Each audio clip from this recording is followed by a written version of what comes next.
Alright, so this is going to be another movie review. This one's called King Solomon's Mines, 1985. Yes, ladies and gentlemen, I finished another series of canon films. The sequel to this being Alan Quartermain and the Lost City of Gold. Is that what it's called?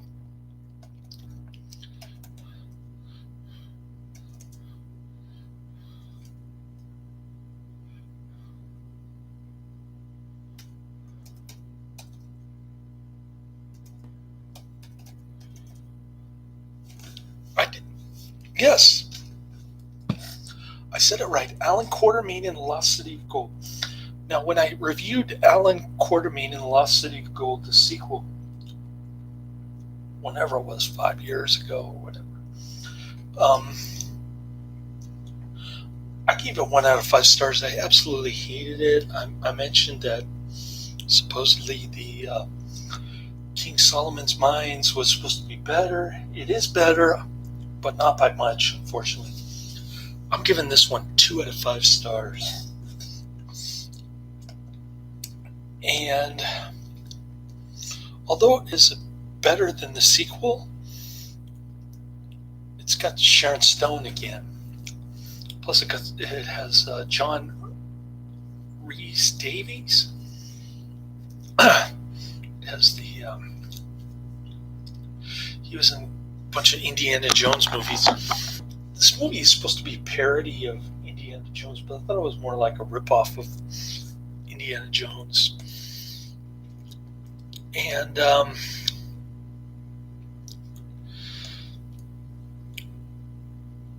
I think it's filmed in Zimbabwe again, same as the sequel, or takes place in Zimbabwe. I think. I don't know why Germans are in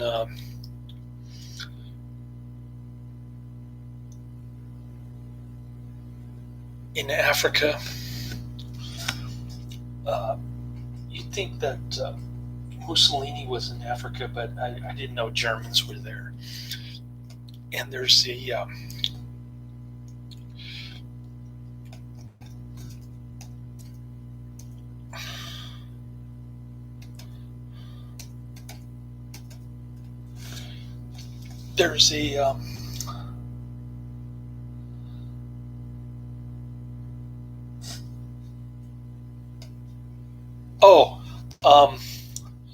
yeah, this is what I want to say. Okay, so Herbert plays the Nazi goon.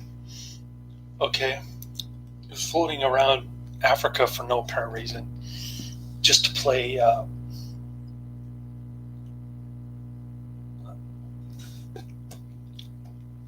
some Nazi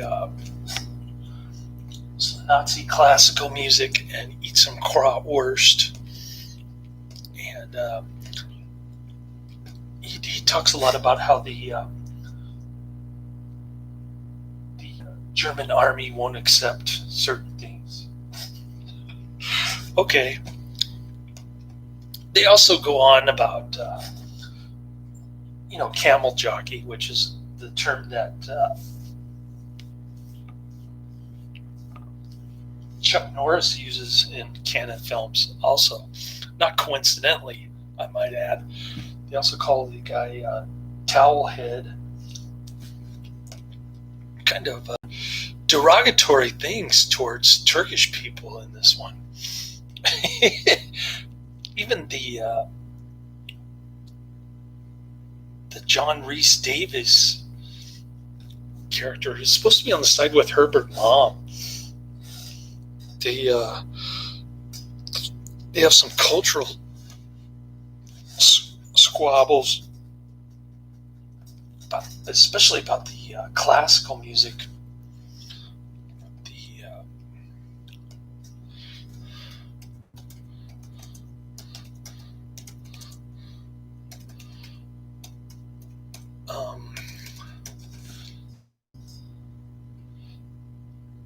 there was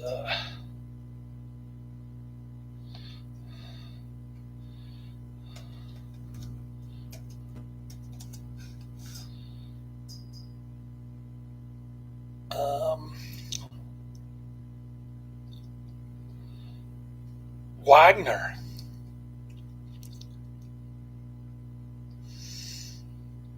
I think that's the classical musician's name, Wagner. The guy, Herbert likes to play a lot of Wagner. Okay, so the story is Richard Chamberlain is with Sharon Stone for no apparent reason other than to rescue her dad. I'm not sure what kind of interest Richard Chamberlain has other than being a somewhat of an archaeologist himself. Sharon Stone's dad is an archaeologist. He knows the secret where the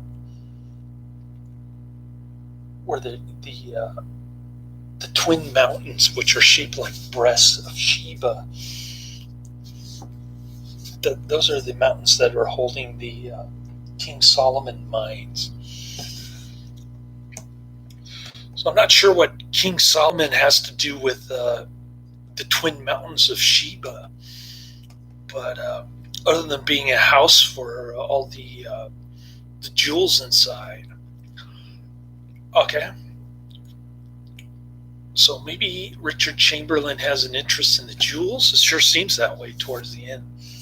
Anyways, so they run across a bunch of cannibals. They're trying to get to the mountains before the Nazis get there.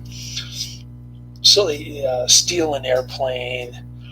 They have all these kind of harrowing cliffhanger type ordeals. They almost get boiled alive in a pot of stew. For instance, Richard Chamberlain gets lowered into a pit of crocodiles. Stuff like that. It's really corny and not a great flick. It does have a lot of ratings on IMDb. It gets pretty high, 5.3 out of 10, 12,283 ratings. It's an obvious ripoff on Indiana Jones. And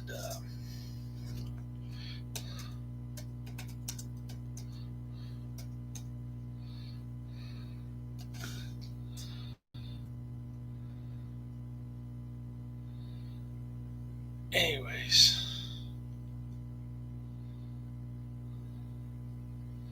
Wagner was one of Adolf Hitler's favorite composers, apparently. And you hear his music in, I think, Flash Gordon Conquers the Universe. You hear that kind of library classical music, and Psyched by the 4D Witch is another one. Anyways,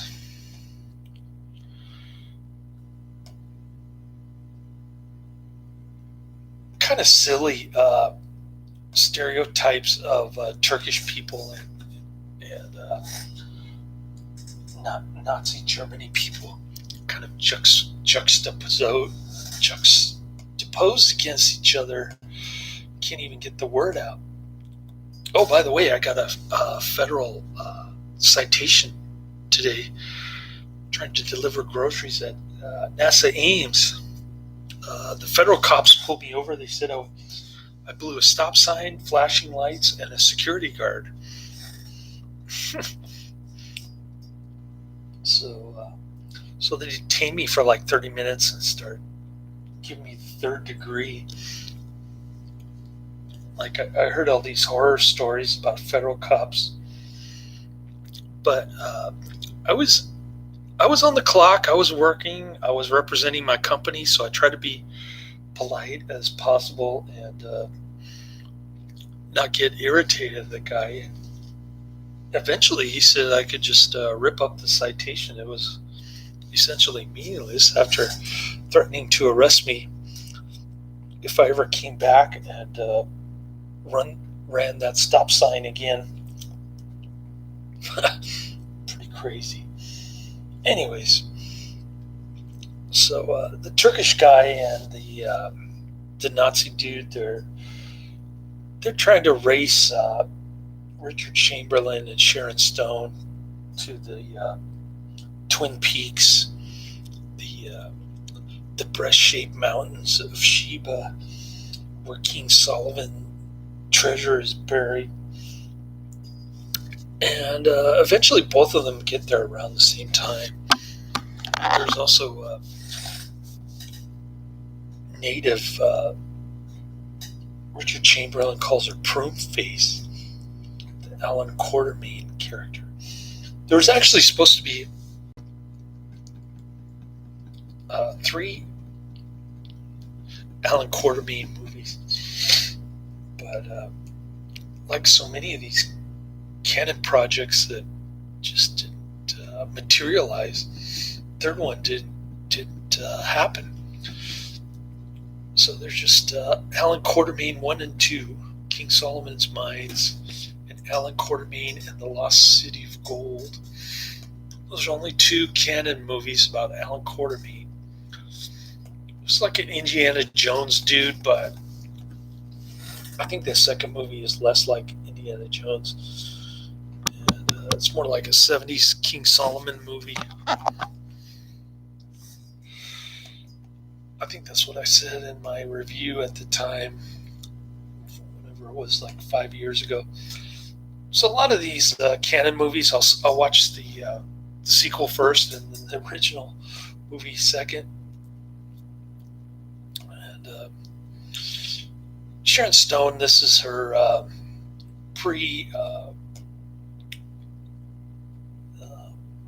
Basic Instinct. And she comes across really horrible acting in this one. She must have fine-tuned her stuff to Basic Instinct, because her acting is just really bad. The expressions on her face are just completely goofy and ridiculous. And she's got interesting kind of ears, like when she got wet from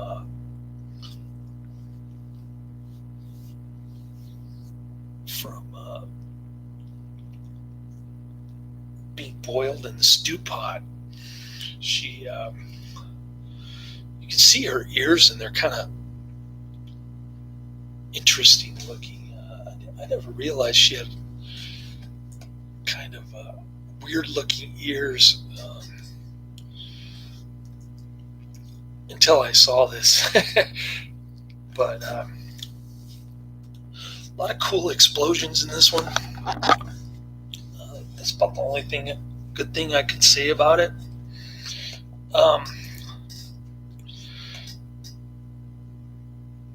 It's a PG-13 movie, so it's a little bit better than the sequel in terms of maturity. But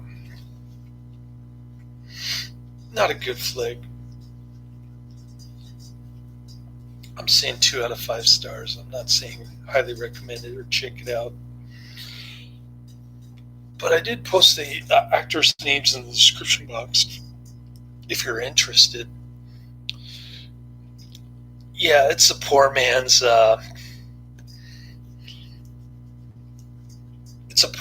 Indiana Jones. Unlike the sequel, which was more like King Solomon 1970s movie.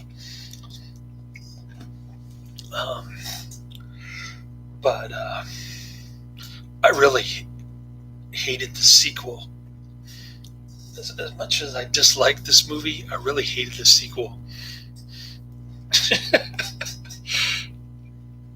And overall, I'm giving this series, both movies, 1.5 out of 5. So there. I got through another Canon series. Oh, I got the Klansman. You've been waiting for this, right? You've been wanting me to watch this for a long time. It's been years. And I finally got it. Check it out. 1972.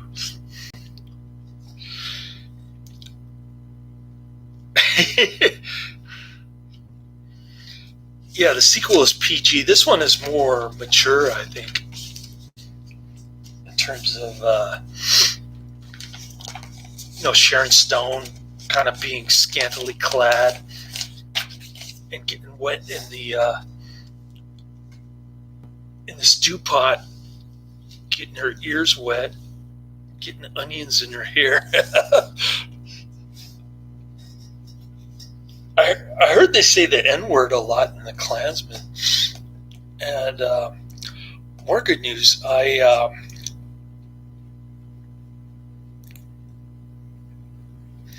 about halfway through the Larry Buchanan flick from 1963. It's called I can't think. Free, White, and 21. So once I get through that and the Terror, I can start knocking out Dawn the Dragon Wilson movies. Cool.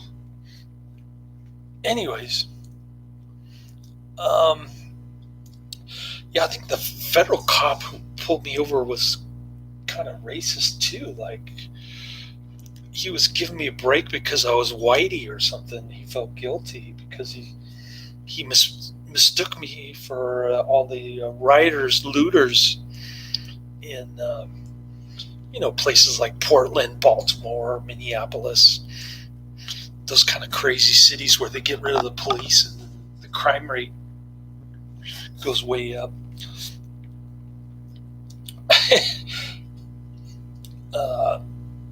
And Portland's on fire right now, so he was freaking out, like interrogating me, giving me the third degree on this, that, and the other.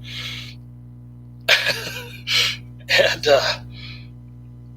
yeah, the Democrat politicians will tell you that none of the Black Lives Matter protesters are causing violence, but images on the television will tell you something different. So politicians lie all the time, and it's just craziness out there. That's what I told the federal cop. I said, I totally understand. Shoot, if I was a cop nowadays, I'd be scared too. I'd be shaking in my jack boots. With all this craziness, doing away with police force, and white Democrats telling people that white people deserve to die. It's almost like they want to murder themselves. It's pretty crazy in this country right now. It's I think they call it cultural Marxism.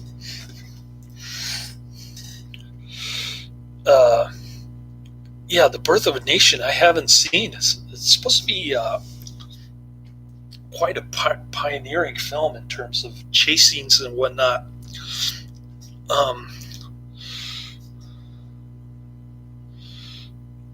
Oh, you're talking about George Floyd.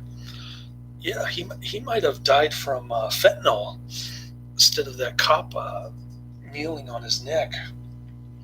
I guess we'll never know. But yeah, he actually killed a pregnant woman, if I'm not mistaken, and her baby. He was a pretty bad guy. But you never hear that story, other than maybe Candace Owens. Somebody like that will talk about his checkered past. with drugs and crime and multiple crimes. But other people just look up to him like he's Martin Luther King Jr. reincarnated. Anyways, I'm not a big Martin Luther King Jr. fan. My son is. He's more of a into the Judeo-Christian ideals, and I think we went to church too many times with Jesuit priests, Jesuit people. But we started going to Calvary Church, and they're a little bit more along the lines of my kind of political philosophy, or lack thereof, I should say. And yeah, I'll check out the Klansman tomorrow. I'll let you know how it goes. I heard it has a lot of N-words in it. Well, Calvary Church was the only one that was open and singing in defiance of gruesome. We call them gruesome, but the governor of California is actually named Gavin Newsom. He used to be the mayor of San Francisco, and he was kind of a moderate mayor compared to the crazy communists who run San Francisco now. But ever since he became governor, he's like 10 times worse than Soviet Russia during the 70s, man. I mean, he closed all the churches. Even the Jacobins and the Bolsheviks couldn't do that. And so we went to Calvary Church, where they were singing in defiance of his health order. And we did that for a couple of weeks, and then the judge said, oh, your son has to wear a mask while he's around you. Okay, fine. I'm not going to force him to wear a mask for 4 hours while we're putzing around Calvary Church outside, getting some crispy, crunchy chicken and hanging out at Target. So we just keep ourselves locked down in this dungeon number 2, dungeon number 1 being his mother's place. Anyways, oh, don't worry, you'll get around to it. You'll have a life crisis like I had with divorce, and you go back. It happens to old people. Anyways, pretty interesting day. I didn't expect to get a federal citation for trespassing on NASA Ames Moffett Field space research. But that's what happened to me today when I tried to deliver groceries there. The federal cops said that I blew past a stop sign, flashing lights, and a security guard. Yeah, so that was bizarre. I got a federal citation for trespassing while delivering groceries earlier tonight, and ended up putting in 11 hours total. I tried being super nice to that federal cop. I heard horror stories about him. Federal cops in general. Just why do they even exist, really? I guess they're like rent-a-cop security people for the Space Research Center. And, he was threatening to arrest me the next time I blew that stop sign, whenever I get around to going back to delivering groceries there. And I tried to be super nice to the guy. I tried to understand his situation. Like, he's probably scared with all the riots and looting going around, and anti-police fervor. And, I tried to put myself in his shoes. I'd be scared too if some stranger came into a tight security place, but so I could completely understand his attitude towards me. Give me the third degree and the interrogation kind of stuff. I was just like, yeah, it's pretty crazy out there. You're right. And he gave me this pink citation thing, kind of meaningless piece of paper. And I said, what's this for? And he goes, oh, I don't know. You can throw it away if you want. There's nothing on your driving record or anything. I was just like, okay, you detained me for 30 minutes. I answered all your questions, and you give me a pink piece of paper that doesn't mean anything. That's nice. I was on the clock, so I really couldn't complain. I just, it was just like an extra half an hour of work. Then I dropped my son's phone. I was so tired, I dropped it underneath the delivery van when I got back to the food hub. And I ran out of gas on Saratoga, that huge mountain. Started blinking with the 4 lines across it, telling me that I had an empty gas tank. So I went down the mountain and I found a gas station, and I just paid $20 for gas to get back to Oakland out of my own pocket. Filled out an expense report, sent it off. 11 hours of work today, and probably 11 on Monday, which is Labor Day. So 3-day weekend for everybody else is going to be a 1-day weekend for me. Even my coworkers who are on call are kind of bummed about the possibility of having to work, but I'm going to put in like 22 hours this weekend. It's pretty crazy. I better get some rest after I munch down this ramen that I made. I don't know if you can see it. Oh, yeah. There you go. Some Japanese Ichiban ramen with a little bit of chicken mixed in. But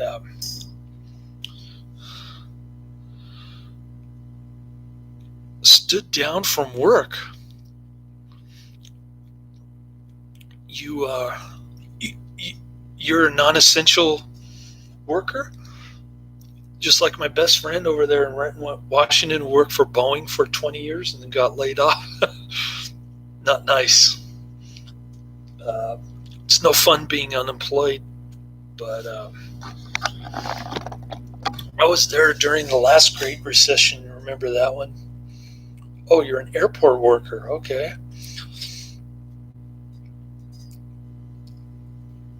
Must be a lot of people going to the airport for the 3-day weekend. I know a lot of people are going to Florida. It's really hot here. Oh, airport security. Okay. Kind of like TSA here.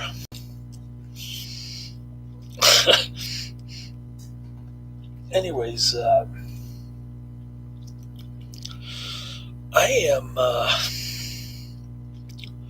I'm going to crash now. And nice chatting with you. But I'll get the Klansman in tomorrow. I'll get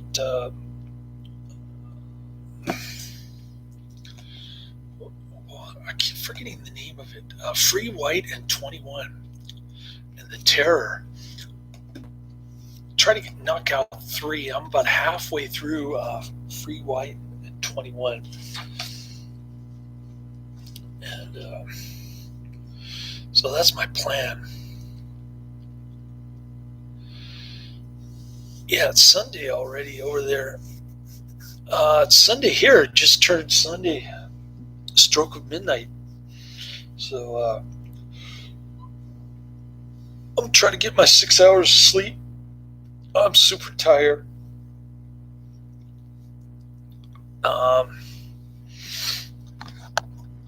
Put in a lot of long hours and kind of exacerbated it with that incident with the federal cops at NASA Ames, and then dropping my son's cell phone under the van. I kept looking in all the wrong places, everywhere except for underneath the van. So probably added another hour to